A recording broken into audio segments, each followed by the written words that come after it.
My name is Sue Eichley, and I am with UNT System HR. I've been with UNT System for over, 5 years now. Time went by so fast, but I have been in HR probably this year going on, 21 years. I like to joke and tell people I started when I was 13, but that joke didn't last. It stopped probably 10 years ago. So anyhow, today we are going to be talking about, here's our agenda: reviewing resume, applying, and how to use the applicant system to your advantage, preparing for the interview, and during and after the interview. So in some areas, I will go into more detail than others because some are pretty much given. So I just want to touch on some of the highlights. Okay.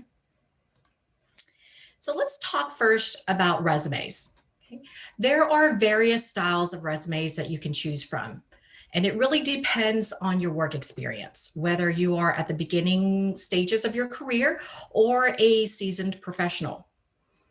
My warning to you all, first and foremost, is whatever you put on the resume is fair game in the interviews. So there are some times where someone would put that they have a specific skill or experience on a certain software, whatever it may be. And if asked for just deeper context and they don't know, it can come across as lying. So be very cautious whether you're putting, applied knowledge or you actually had the real hands-on experience. And another thing to keep in mind when writing or editing your resume is that just assume that readers don't know about the company or industry that you're in, unless it's a global company like Microsoft, Apple, DHL, or if you're applying within the institution like at UNT. So we hope that's not the case. However, one of the biggest errors in general is just the lack of contents around industries and employers that they used to work for. So, another tip that before I talk about the different styles of resume is just spelling out acronyms. And we'll talk more when we talk about the applicant tracking system and how it can be in your favor. So as a recruiter, when I'm looking at resume, I need your resume to give me some basic information. Just a few words or some sentences will suffice when it comes to your company. And you can easily find this in the About Us page in your organization. So if you worked for a company for maybe a year and you don't know much about it, just go into their page and type and see what they actually put about their organization. So now, styles of resume. Functional. So a functional resume focuses more on your skills, abilities, achievements, instead of just putting it in chronological work history, like the order most people would put, your current, your last one, and prior to that, and so on and so forth. So this resume might have sections that highlight your skills in different categories, or sections that highlight different types of experience that you have. A functional resume typically are used by job seekers that are changing careers or who have gaps in their employment history or just might be new in their career and just have limited work experience. But you want to highlight the pieces of knowledge in your various jobs that you've had that makes you qualified for the job that you're applying for. Okay. Then you have the chronological resume, which is the traditional resume, which is the more preferred. And I admit I am the type that likes this type of resume. So a benefit of a chronological resume format is that it allows you to highlight your work experience in order. It's like I said, it's the most common type, and a lot of recruiters actually prefer this method. Targeted resume is a resume that's customized to highlight your experience and skills that you have relevant to the job that you're applying for. Now, this type of resume takes time. I mean, you're basically tailoring that resume for that job. So if you're applying for 20 different jobs, you're tailoring your resume 20 times. So it does take time and effort. However, it does tend to yield the best results. So because you're highlighting certain areas or certain parts of your resume that you're hoping the hiring manager will see and then contact you for an interview, right? So combination resume is it's a combination of a chronological resume, so your traditional, and a functional resume. So list all your skills, achievements on top of the resume, and then your employment history. So with this type of resume, you can actually highlight the skills that you have that's relevant to the job that you're applying for, and then also provide your work history. So because many employers do want to see traditional resume going in order. And so this is often a good, like a combination is good for those who want to highlight both. So you've had some work experience and you have a specific project that you've done that really pertain to this job that you want them to see. So that way they can select you for the interview. Okay. And the last thing I want to discuss on resumes is if you're applying internationally, do your research and see what that company's reference is. So here in the United States, we don't recommend pictures, right? Nobody put pictures on their resume, but it's a common practice in Canada and some Asian countries. Other countries, if you don't put your marital status, it can be considered as an incomplete resume. True story. So let's talk about now the applicant tracking system. What is an applicant tracking system, or ATS? Parsing, what is that? How do I get my resume past the machine? And then applying through other websites like Indeed and LinkedIn. Oops, on. So what is an applicant tracking system, or ATS for short? Simply is just a software that company use to recruit and hire. Some are more sophisticated than others. It really depends on the organization, how big it is and how small it is, or how innovative it is. Some have the capability to parse or upload your resume without having you to manually fill it in the application. Just like the system that we have right now, if you were to apply for a staff role or a non-student hourly role, that you can actually upload your resume and it would put your job history in the job history section of the application. So that's what it does, is it parses that information and uploads. Okay. Now, some I have seen are way more sophisticated, where it really takes, you still have to do spot check when it uploads, because not all of them have the best, because it's almost like there's different version, right? There's the basic version of parsing and there's super fancy version of the parsing. It depends on the company. So you still have to look at, do spot checks. And that's why a lot of recruiters prefer like the traditional, the formatting, the easy, the jobs, just because some parsing software are easier to read from those basic. And if you have a lot of graphics on your resume, it really, it doesn't pull. So, and it makes it look wonky. So now, some of you, now how do I get my resume through the machine, right? Through the bot. And some of you might have heard this a lot. To get your resume, what do I have to do to get my resume to a live person, to a real person? So there's some confusions on that. So I want to explain to you how it works and just explain to you some basic functionality. So let's start. As a candidate, you upload your resume. And depending on how sophisticated their system is, it can scan your resume for keywords. Like Taleo and Workday are the two top softwares, like the two top companies that, or two top softwares that a lot of companies like to use. So what it does is it does matches. So their system will look for keywords. And if your resume have those words, it shows matches and it shows in percentage. For example, I'm a hiring manager and I'm looking for someone technical that have these 10 specific skills.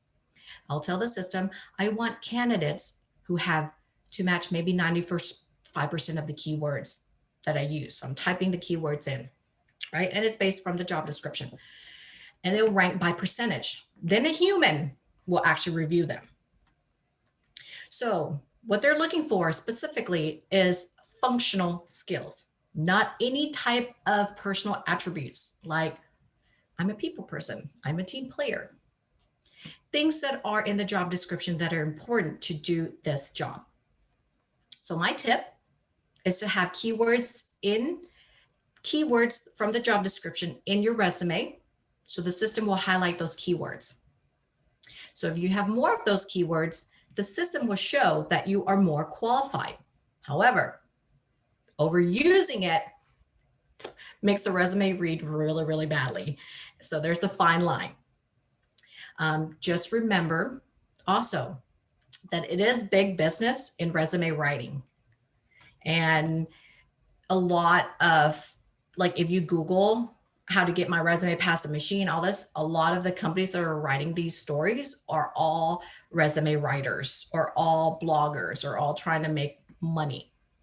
So, and resume writers can charge anywhere from $100 to $500 depending on your needs. Do I recommend them? Not for $500. I would recommend making Google your friend.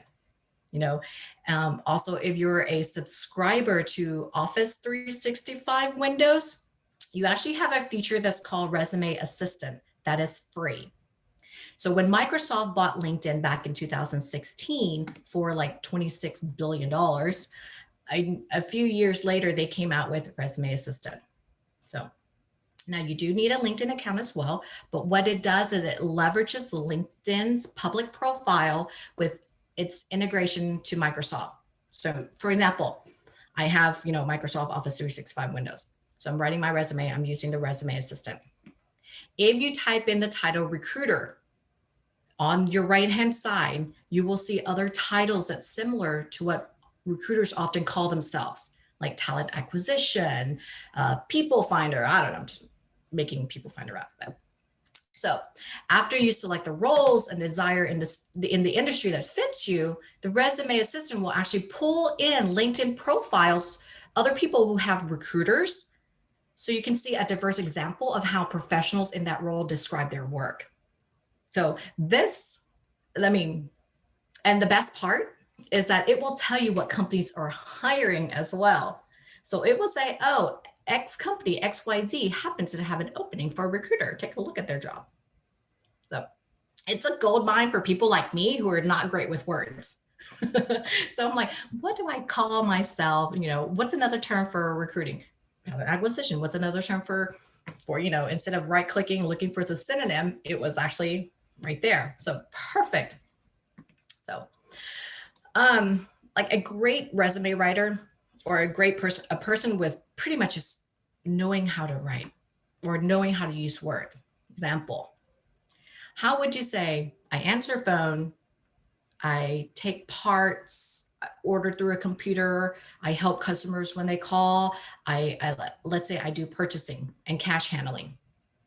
So a writer will put like inventory management, such as order replacements, log incoming deliveries and warehouse stock supplies, front desk administration, including phones, schedule service appointments, manage dispatch operations, reports and logs. So fancy words, right? For basically answering the phones, taking orders.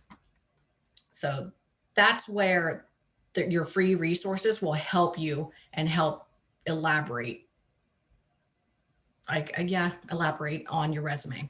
So last bullet, applying through websites and other job board. So when you go to a job board, the site will provide you an option that says apply for this job. The biggest one is Indeed and LinkedIn. And I will tell you, those are the top two job sites right now, and they flip back and forth. 15 years ago, it was Monster. ZipRecruiter is still around, but not a lot of people. And the reason why they're number 1 and 2 is they have great aggregators. And what an aggregator is when I put my job, we put our job on our company's website, it becomes public domain. So what they do is their aggregators will pull all of our jobs and put it on their job board to capture the job seekers to their job board, right? So when you go onto those job boards, they will say apply here or quick apply. When you do that, make sure it redirects you to the company's page. Like when I go on Indeed and I just double check to make sure our jobs are there, it does direct us to our employment site. like where you can apply, but not all, and not all sites do that. Some sites, you know, when you're actually going in, you're actually creating a profile with that job board. Okay. Some job boards will have you apply with them, which increase their number of applicants for them to promote to companies like ours to gain our business. So what they'll do is they'll tell employers, oh, we have 2 million users who are registered with us. So if you spend money and promote your job openings on our job board, you will have access to these 2 million resumes. You know, it's bottom line, it's a way for them to make money, to make a little bit of business. True story.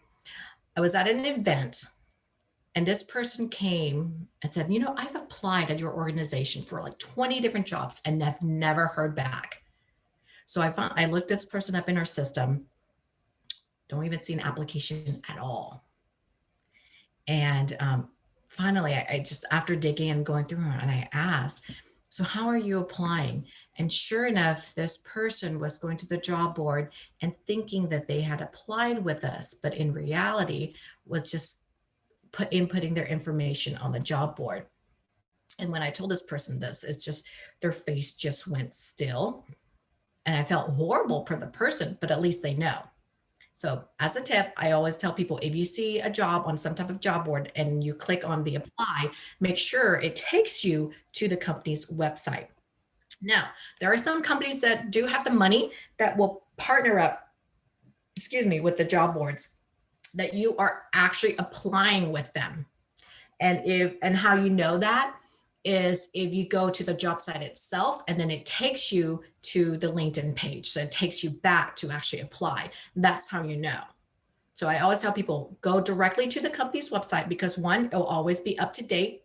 And two, you're for sure applying at that organization. So now putting your information on the job board is not a bad thing. So I want to get that straight. It's actually not a bad thing because I've have used this to where I'm looking for someone and I will look at, okay, I have an opening for this. Let me look at some resume banks. And so these 2 million people that actually registered, I can see that, oh, this person's profile matched what I'm looking for. Let me send them an email to see if they're interested or if they're looking for a job.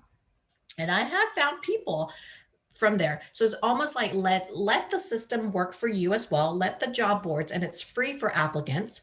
Let the job board work for you and just put your resume out there. On occasion, go in and update it, because when companies are hiring, they will do these searches. And yes, companies do pay for them. So that's why it's free on your end, but let it work for you, right?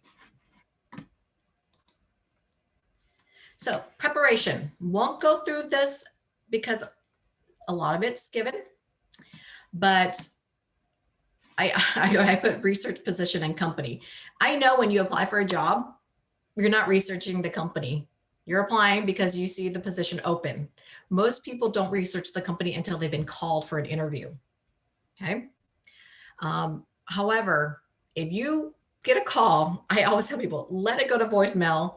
And then if it's someone from XYZ company that you applied for, then research the company and remember how you applied or why you applied, because it's it irks. This is me too, but I've talked to other recruiters, is that when someone say, oh, I have applied for several places, who are you again? It just puts a wrong feeling. And a lot of people don't like it. It's almost like kind of slap them in the face in a sense. So I always tell people, if you get a voicemail from XYZ company that you applied for and you don't remember because you applied at 50 different places, go back and look where you applied, go online and research, just do basic research, because a lot of times they might ask you, so why'd you apply with us? Or how'd you know about us? So dress code. So unless you're told by a recruiter or hiring manager, it's always better to overdress than underdress, right? So because one, they can be underdressed, but we're the one that's looking for the job. So I always tell people, just be overdressed. So kind of like when I came and interviewed here with UNT system, it was on a Friday and they told me that everyone was going to wear jeans. However, I still wore my suit because I'm the one looking for the job. So, Now, if you're new to the area, test drive your location. I I there have been times where I've made an appointment where, okay, my GPS tells me this and it's at 9 o'clock, but then there's an accident or there's a toll or something. And that's when, one, you're going to be nervous because you're going for an interview. And then now you're going to be late. So that makes it even worse. So get an idea and then kind of add in the traffic. Because when you go into test drive your location, you might not think about maybe like, I know Google's pretty much up to date, but there are sometimes it's hard to find, especially like, have you ever, just imagine your first time on campus here, right? You had the map, but imagine how big it is. So if you were to go in other universities, you know that, hey, even though parking is right here, but I might take 15 minutes walking just to get to the building. So just be a little bit prepared so you're not as nervous, because you're already nervous. So, if it's downtown, are you comfortable with downtown traffic? Give yourself a little bit more time. Look at your parking situation. There are even parking meters that actually will take credit cards only. And if you try to use your debit card, it doesn't work because they're only taking credit cards. So little things like that. Now with COVID, majority of our interviews are now video interviews. I tell people, clean, simple background, something that doesn't distract the interviewer, because one, you want them to focus on you. Sit up straight, sit up tall, smile when you're talking. It is hard, and I would suggest practice it with family members or friends. Learn the system. Check. The link won't work because they won't let you in, especially, but if it's going to be on Zoom, or Teams or Skype, just learn the different functionality of the system. And like I said, make Google your friend. For example, with Zoom, that you can go in and in your video setting, you can actually, there's a button that you can fix your lighting. So especially if you're in a room and it's dark, you can actually, it lightens it up. You can actually add filters. Yes, I have my filters on to make yourself look a little bit fresher. So know your system. And even with Zoom, like I can actually go on Zoom and be able to write and draw on the screen. I mean, that's going to really impress someone right there. So rent a library and office space. So if you don't have room, if you're in a one-room apartment, right? Maybe go into a library, see what time they have available. I've rented a room at I think the Carrollton Library for $15, and I had it for 4 hours, and it was a big room to throw a baby shower. And a lot of the libraries have small spaces that you can actually rent for free if you are a member, or like a really cheap charge. Like I said, like at the Carrollton Library was like $15. And then even if you live in apartments, some apartments have office spaces that you can rent out. So there's different options, or go to a friend's house. So during the interview, so all the stuff that you heard before is still true. Smile, eye contact, look interested, and speak with confidence. Right. So I won't get much in depth about that portion because you've heard it before. Now I will ask this though. Who has heard, and I don't want you to unmute yourself because I know we're doing that at the end, but I think the chat function where you can raise your hand, I just want to have an idea, is who has heard of the STAR method?